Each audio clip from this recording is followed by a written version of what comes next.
भारत और पाकिस्तान के बीच seize fire के दूसरे दिन पाकिस्तानी सेना ने प्रेस कॉन्फ्रेंस की। इस दौरान सेना के प्रवक्ता अहमद शरीफ चौधरी ने कहा कि पाकिस्तानी सेना ने देश के किए अपने वादे पूरे किए।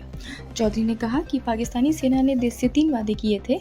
हम भारतीय हमले का माकूल जवाब देंगे। यह जवाब हमारी अपनी चुनी हुई जगह, वक्त और तरीके से होगा। जब हम भारत पर हमला करेंगे तो पूरी दुनिया को पता चलेगा। चौधरी ने दावा किया कि उनकी सेना ने भारत के 26 मिलिट्री ठिकानों को निशाना बनाया।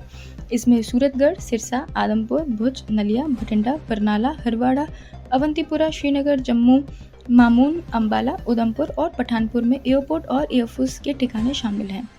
इस प्रेस कॉन्फ्रेंस में पाकिस्तान एयरफोर्स (PAF) के director general public relations air vice marshal Aurangzeb Ahmed और नेवी के deputy chief of operations vice admiral Raja Rab Nawaz भी मौजूद थे। अहमद शरीफ चौधरी ने दावा किया कि जिन ब्रह्मोस फैसिलिटी से पाकिस्तान पर हमला किया गया था उन्हें भी तबाह कर दिया है। उन्होंने कहा कि पाकिस्तान की आर्मी, एयरफोर्स और नेवी के तालमेल से शानदार प्रदर्शन किया। उन्होंने कहा कि तीनों सेनाओं और साइबर तालमेल ने हमले को सटीक और तेज बनाया। पाकिस्तान सेना की फतह मिसाइल F1 और F2 वायुसेना के सटीक हथियारों, लंबी दूरी के घातक लॉइटरिंग हथियारों और सटीक लंबी दूरी की तोपों का इस्तेमाल किया गया।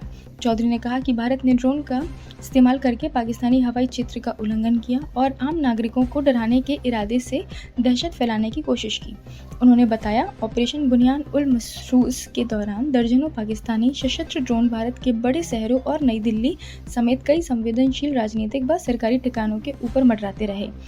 सैन्य प्रवक्ता ने यह भी दावा किया कि पाकिस्तान की सशस्त्र सेनाओं ने एक व्यापक और असरदार साइबर हमला भी किया। इससे भारत की उन अहम व्यवस्थाओं और ढांचों को अस्थायी रूप से नुकसान पहुंचाया गया है जो उनकी सेना की युद्ध गतिविधियों को बनाए रखने में मदद करती है। अहमद शरीफ चौधरी ने कहा कि पाकिस्तान ने कभी युद्ध विराम की मांग नहीं की, भारतीयों ने युद्ध विराम की मांग की थी। हमने साफ जवाब दे दिया कि तब तक कोई बात नहीं करेंगे जब तक हम भारतीय हमले का जवाब नहीं दे देते।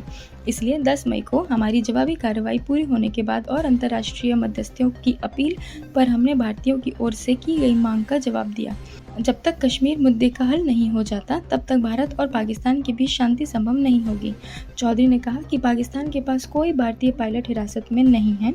यह सब सोशल मीडिया की अफवाहों का हिस्सा है।